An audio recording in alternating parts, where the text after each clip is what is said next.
بسم اللہ الرحمن الرحیم۔ السلام علیکم بہن بھائیوں، بیٹوں اور بیٹیوں، میں آپ کے چینل پر خوش آمدید کہتا ہوں۔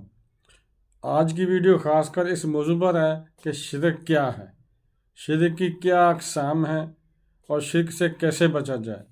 تو بہن بھائیوں، بیٹوں بیٹیوں، آج کی ویڈیو بہت اہم ہے، بہت محنت سے یہ ویڈیو آپ کے لیے بنائی ہے تاکہ آپ شرک سے بچ جائیں۔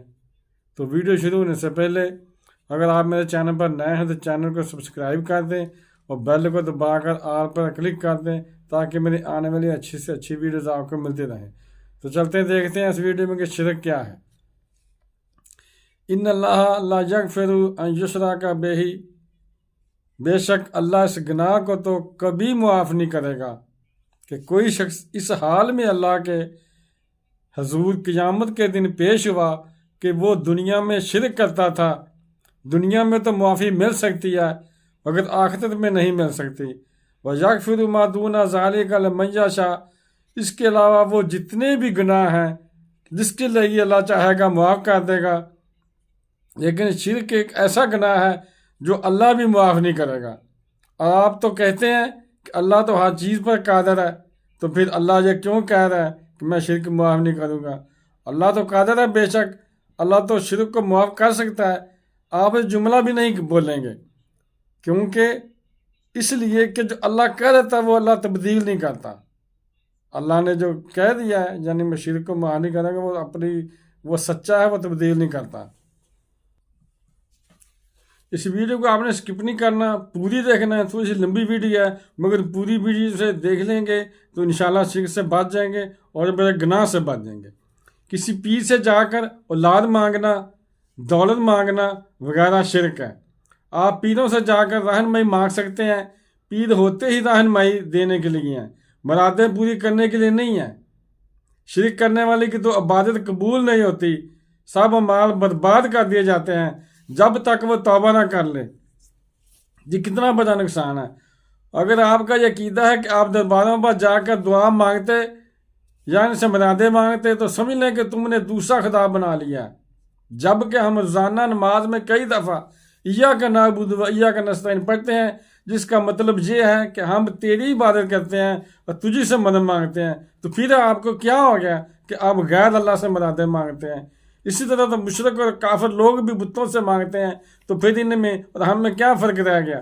حالانکہ پتہ انہیں بھی ہے کہ اللہ ایک ہے اور اسی نے زمین و آسمان بنایا ہے اور اسی نے ہمیں پیدا کیا ہے اور روزی دیتا ہے، وہی خالق ہے، وہی مالک ہے، تو پھر کہاں ہم موندے جاتے ہیں؟ سورہ نمل میں اللہ تعالیٰ فرماتا ہے کہ خلقت کو پہلی بار پیدا کرتا ہے، پھر اس کو دوبارہ پیدا کرے گا، اور کون تم کو آسمان و زمین سے رزق دیتا ہے؟ یہ سب کچھ اللہ کرتا ہے، تو کیا اللہ کے ساتھ کوئی اور معبود بھی ہے؟ ہرگز نہیں ہے۔ کہہ دو کہ مشرکو اگر تم سچے ہو تو دلیل پیش کرو، اور اسی کے پاس غیب کی کنجیاں ہیں جن کو اس کے سوا کوئی نہیں جانتا، اور اسے جنگلوں اور دریاؤں کی سب چیزوں کے علم ہے، اور کوئی پتہ نہیں چڑھتا مگر وہ اس کو جانتا ہے۔ اور زمین کے دائرے میں کوئی دانہ اور کوئی ہری یا سوکھی چیز نہیں ہے مگر کتاب روشن میں لکھی ہوئی ہے۔ اگر اللہ کے سوا تمہارا کوئی عقیدہ ہے کہ وہ تمہاری تکلیف دور کرتا ہے اور دعا کو سنتا ہے، گویا وہ تمہارا دوسرا خدا ہے۔ 1,24,000 نبیوں اور پیغمبروں کا آنا ہی اس بات کی دلیل ہے کہ اللہ کے سوا کوئی عبادت کے لائق نہیں۔ سب نبی لا الہ الا اللہ کا پیغام دیتے رہے ہیں، جس کا مطلب ہے کہ اللہ کے سوا کوئی عبادت کے لائق نہیں۔ اس کا مطلب صاف ظاہر ہے کہ اگر کسی دوسرے کی عبادت کی جائے گی یا اس سے مدد مانگی جائے گی تو وہ شرک ہے، اور شرک کفر ہے۔ اور کفر کا مطلب ہے نہ ماننا اور انکار کرنا، اور کفر جہنم میں لے جاتا ہے۔ شرک کے لغوی معنی ہے حصہ داری، پارٹنرشپ۔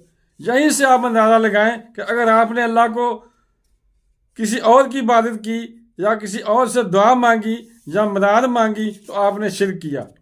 جیسے اللہ سے ڈرنے کا حق ہے اسی طرح آپ کسی اور سے ڈریں، یا جس طرح اللہ سے محبت کرنے کا حق ہے اسی طرح آپ کسی دوسروں کی محبت کریں، تو یہ بھی شرک ہے۔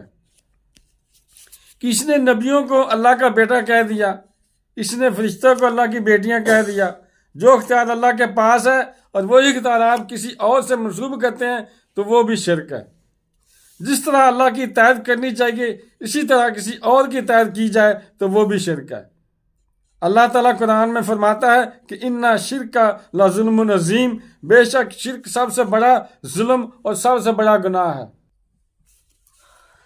اور اس کی اتنی زیادہ تاکید فرمائی گئی ہے کہ اللہ تعالیٰ فرماتا ہے کہ اللہ جن کے لیے بھی چاہیں گے جو بھی اس نے گناہ کیا ہے وہ بخش دے گا، مگر شرک کی کسی صورت بھی معافی نہیں ہوگی، نہ اللہ کی ذات میں اور نہ ہی اللہ کی صفات میں۔ یعنی کہ جب ہم کہتے ہیں قُلْ هُوَ اللَّهُ أَحَدٌ اللہ الصمد لم یلد ولم یولد ولم یکن لہ کفوا احد، تو ہم نے ذات کے شرک کی نفی کر دی کہ نہ اس سے کوئی پیدا ہوا اور نہ وہ کسی سے پیدا ہوا اور نہ اس کا کوئی ہمسر ہے۔ تو ہم نے ذات میں بھی اور صفات میں بھی نفی کر دی، اور صفات کے تقاضے یعنی عبادت میں نفی کر دی کہ کوئی اللہ جیسا ہرگز نہیں کسی بھی صورت میں۔ یہی سب سے اہم بات ہے، اور اللہ ارشاد فرماتا ہے کہ اے حبیب صلی اللہ علیہ وسلم آپ ان بندوں کو بتا دیجئے قل ان صلاتی و نسکی و مماتی و جماعتی للہ رب العالمین لا شریک لہ، کہ اس کا کوئی شریک نہیں، ہماری عبادت کا حقدار صرف اللہ ہی ہے۔ اللہ کے ساتھ سب سے بڑا ظلم کیا ہو رہا ہے جس کو لوگ ظلم سمجھتے ہی نہیں ہیں؟ اللہ کے ساتھ غیر کو شریک کرنا، یہ اللہ کے ساتھ شرک عظیم ہے۔ ہم شرک صرف اسی کو سمجھتے ہیں جس کے ظلم ہونے پر کوئی قانون بن چکا ہو عدالتوں میں، اس کو ہم سمجھتے ہیں کہ یہ ظلم ہے۔ ملک کی عدالت میں اگر کوئی قانون نہ ہو تو ہم اس کو ظلم نہیں سمجھتے۔ شرک کو کسی دنیا کی عدالت میں ظلم نہیں سمجھا جاتا، کسی عدالت میں مشرک کو سزا نہیں دی جاتی، حتیٰ کہ عرب میں بھی کوئی قانون نہیں ہے شرک کی سزا کے لیے، کیونکہ اس کا قانون سے تعلق نہیں ہے، کیونکہ اللہ نے اجازت دی ہے کہ جس کا دل چاہے شرک کرے اور جس کا دل چاہے توحید پر چلے۔ لیکن ساتھ یہ فرمایا کہ شرک ظلم ہے، میرے قانون میں اس کی اجازت نہیں ہے۔ تمہیں اجازت ہے کہ تم بتوں کے آگے جھکو اس دنیا میں یا اللہ کے سامنے جھکو، لیکن آخرت میں اجازت اللہ کے قانون میں نہیں ہے۔ تو اللہ نے جو آئین بنایا ہے اس کی ایک دفعہ بھی شرک بھی ایک دفعہ اس کائنات میں سب سے بڑا ظلم ہے کہ جس نے پیدا کیا ہے، تن تنہا بنایا، کھلایا پلایا، تو آپ یہ نسبت کسی اور سے کیوں کرتے ہیں؟ اس میں حصہ داری کیوں کر رہے ہو؟ باپ اپنے باپ ہونے میں شرکت برداشت نہیں کرتا۔ دنیا میں ظلم ہو رہے ہیں، مگر سب سے بڑا ظلم اللہ کے ساتھ کسی کو شریک کرنا ہے۔ جس نے بنایا اور وہ کہتا ہے کہ مجھ سے مانگو تجھے دوں گا، تو پھر کسی اور سے مانگنا حماقت ہے۔ جیسے مشرکوں کے پاس عقل نہیں ہوتی، ایسے ہی عاملوں کے پاس جانے والے عقل سے پیدل ہوتے ہیں۔ جادوگر لوگوں سے پیسے بٹورتے ہیں، اپنے کام گھر کے نہیں کر سکتے وہ، تو تمہاری مشکلات کا حل کیسے کر سکتے ہیں؟ آپ کی مشکلات کا حل صرف اللہ کے پاس ہے۔ جو جادو نبی صلی اللہ علیہ وسلم پر ہو گیا تھا تو ہم پر بھی ہو سکتا ہے۔ نبی صلی اللہ علیہ وسلم پر جادو ہونے کی ایک حکمت یہ بھی ہے کہ لوگ یہ نہ سمجھیں کہ نبی خود جادوگر ہیں، کیونکہ لوگ آپ صلی اللہ علیہ وسلم کو معجزات کی وجہ سے جادوگر کہتے تھے۔ اللہ کے برابر کسی کو سمجھنا یا قرار دینا شرک ہے۔ اگر آپ کسی کے ماں باپ کو اپنے ماں جیسا درجہ دیں گے اور ان سے کہیں گے کہ آپ میرے ماں باپ ہیں، تو کیا آپ کے ماں باپ راضی ہوں گے؟ یقیناً ناراض ہوں گے۔ اگر ایک عورت اپنے خامد کے علاوہ کسی اور مرد کو اپنے خامد کے برابر ٹھہرائے تو کیا اس کا مرد اس سے خوش ہوگا؟ یقیناً ناراض ہوگا۔ قرآن پاک میں ہے کہ ان سے جب پوچھا جائے کہ کس نے آسمانوں اور زمینوں کو بنایا تو مشرکین کہتے ہیں کہ ہمیں اللہ نے بنایا۔ آج کا جو مشرک ہے، آپ ان سے پوچھیں گے اس کائنات کا بنانے والا کون ہے، تو وہ یہی کہیں گے کہ اللہ نے۔ کوئی گاڈ کہتا ہے، کوئی بھگوان کہتا ہے، مگر مانتے کس کو ہیں؟ ہندو بھی کس کو مانتا ہے کہ بنانے والا کون ہے؟ اللہ ہی ہے۔ اللہ کو پسند نہیں ہے کہ کسی اور سے مانگو۔ پولیس کے پاس اختیار ہیں آپ کی مدد کرنے کو، ڈاکٹر کے پاس لوگ جاتے ہیں اولاد کے لیے، مگر یہ نہیں کہتے جا کر کے ہمیں اولاد دو، وہ کہتے ہیں کہ ہمارے اندر جو خرابی ہے میڈیکلی جس کی وجہ سے اولاد نہیں ہو رہی، اس کا علاج کرو۔ یہ ہیں ظاہری اسباب۔ لوگ کہتے ہیں کہ جب پولیس کے پاس اختیار ہیں تو نبی صلی اللہ علیہ وسلم کے پاس کیوں نہیں ہے؟ یاد رکھو، پولیس جو مدد کرتی ہے وہ ظاہری اسباب کے تحت کرتی ہے۔ سباب کہتا ہے تو سب کے پاس ہر قسم کے اختیار ہوتے ہیں، جبکہ اللہ سے جب ہم مانگتے ہیں تو اللہ پر چھوڑ دیتے ہیں کہ تو جس طرح بھی دینا چاہے، میڈیکلی پرابلم ٹھیک ہو یا نہ ہو۔ حضرت زکریا علیہ السلام نے بڑھاپے میں دعا مانگی، میڈیکلی بڑھاپے میں اولاد ممکن نہیں ہے، مگر اللہ نے اسے اولاد دے دی، کیونکہ اللہ جو چاہے کر سکتا ہے۔ اس قسم کے اختیار صرف اللہ کے پاس ہیں۔ اس قسم کے اختیارات میں اللہ نے کسی پیغمبر، فرشتے یا ولی کو اپنے ساتھ شریک نہیں ٹھہرایا۔ یاد رکھو، اللہ شرک کے معاملے میں بہت حساس ہے، کیونکہ یہ غیرت کا معاملہ ہے۔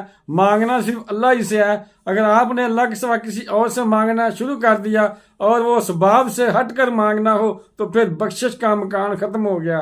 مزاروں پر جا کر نہ مانگو۔ اللہ سے مانگنے کے لیے اللہ کے گھر یعنی مسجدیں موجود ہیں، مزار تھوڑے ہیں، مگر بعض جب سمجھ میں نہ آئے تو اندر کوئی فالٹ ہوتا ہے۔ اللہ کسی کا محتاج نہیں ہے، مگر اللہ کے علاوہ سب اللہ کے محتاج ہیں۔ تو پھر غیر اللہ سے مدد کیوں مانگتے ہو؟ مگر جو شرک نہیں ہے، اسے شرک بنا دینا یہ بھی ظلم ہے۔ کافر و مشرک کے لیے دعا مغفرت کرنا اسلام سے خارج ہے۔ اس کی وجہ یہ ہے کہ اللہ نے قرآن میں فرمایا ہے کہ میں شرک کرنے والوں کو نہیں بخشوں گا۔ تو اگر آپ شرک کرنے والے کے لیے دعائیں مغفرت کریں گے تو یہ اللہ کے حکم کے خلاف ہو گیا۔ کسی کو خدا سمجھنا شرک ہے۔ شرک توحید کا الٹ ہے۔ توحید کا مطلب ہے ایک خدا کو ماننا۔ شرک کرنا سنگین جرم ہے۔ اللہ قرآن میں فرماتا ہے کہ اے محمد صلی اللہ علیہ وسلم، آپ دیکھو کہ اکثر لوگ ایمان کے دعوے کے باوجود سوائے شرک کے کچھ بھی نہیں کرتے۔ وہ لوگ اللہ پر ایمان کا دعویٰ تو کرتے ہیں مگر شرک کے سوائے کچھ بھی نہیں کرتے۔ ہمیں بھی اس پر غور کرنا چاہیے کہ ہمارا معاملہ بھی تو ایسا نہیں ہے کہ ہم توحید کی بات تو کرتے ہیں لیکن ایسا تو نہیں ہے کہ سوائے شرک کے کچھ نہیں کرتے۔ اور شرک جو ہماری پیدائش کے مقصد کو ختم کر دیتا ہے، اور جب مقصد ختم ہو جاتا ہے تو پھر اس چیز کا کرنا بیکار ہو جاتا ہے۔ ہماری پیدائش کا مقصد اللہ کی عبادت ہے۔ اللہ نے فرمایا کہ ہم نے جنوں اور انسانوں کو خالص اپنی عبادت کے لیے پیدا کیا ہے۔ انسان کی پیدائش کا مقصد عبادت ہے۔ اگر اللہ کے علاوہ کسی اور کی عبادت کریں تو مقصد ختم ہو گیا۔ تو ہماری پیدائش کے مقصد کا الٹ ہے شرک۔ یاد رکھیں کہ جو شرک کرتا ہے تو وہ اپنی پیدائش کے مقصد کے خلاف کام کرتا ہے۔ شرک شیطان کی عبادت ہے۔ شرک کرنے سے سارے مال برباد ہو جاتے ہیں۔ خدا خواہ وہ کوئی ولی ہو یا نبی ہو، اور جہنم واجب ہو جاتی ہے۔ اگر کسی نے شرک کیا ہے تو وہ جلدی سے توبہ کر لے، اگر اسی پر مر گیا تو ہمیشہ کے لیے جہنم میں جائے گا۔ اللہ کے سوا کسی اور کے اطاعت جس سے اللہ کی مشیت لازم آتی ہو شرک ہے۔ مخلوق میں سے کسی کی اطاعت نہیں ہوگی اس معاملے میں جس سے خالق کی مشیت لازم آئے۔ صبح کا وقت ہے، آنکھ بھی کھل گئی ہے، اذان کی آواز بھی کان میں آئی ہے، آپ کا نفس کہتا ہے ابھی سو جا۔ آپ اپنی چادر یا کمبل درست کر کے پھر سو جاتے ہیں۔ یہ کیا ہے؟ آپ نے اللہ کا حکم رد کیا اور نفس کا حکم مانا، شیطان کا جنی کا حکم مانا، یہ بھی شرک ہے۔ اس شرک کو جاننے والے بہت کم لوگ ہیں۔ اللہ نے فرمایا کہ اے نبی صلی اللہ علیہ وسلم، آپ نے دیکھا اس شخص کو، اس کے حال پر غور کیا جس نے اپنی خواہش نفس کو اپنا الہ بنا لیا، یعنی اپنی خواہش پر عمل کرتا ہے، اللہ کا حکم نہیں مانتا۔ کلمہ توحید کا مرکزی لفظ ہے، سود کھایا جا رہا ہے۔ نام عبداللہ اور عبدالرحمن رکھ لیتے ہیں مگر بندے نفس کے بن جاتے ہیں، غلام نفس کے بن جاتے ہیں۔ ابھی شرک کے متعلق باتیں تو اور بہت سی ہیں کرنے والی، جو لوگ شرک کر رہے ہیں، مگر اتنا ہی کافی ہے۔ ویڈیو بہت لمبی ہوتی جا رہی ہے۔ تو بہن بھائیوں، بیٹوں اور بیٹیوں، اگر آپ کو ویڈیو پسند آئی ہے تو اگر آپ نے ابھی تک چینل کو سبسکرائب نہیں کیا تو سبسکرائب کر لیں، لائک کر لیں اور بیل کو دبا کر آل پر کلک کر دیں۔ اور اگر پسند نہیں آئے تو بے شک لائک نہ کریں اور کمنٹ میں جا کر لکھ دیں کہ ہمیں آپ کی ویڈیو پسند نہیں آئی، اور صدقہ جاریہ سمجھ سے شیئر کر دیں۔ تو ملتے ہیں اگلی ویڈیو میں انشاءاللہ۔ السلام علیکم، خدا حافظ۔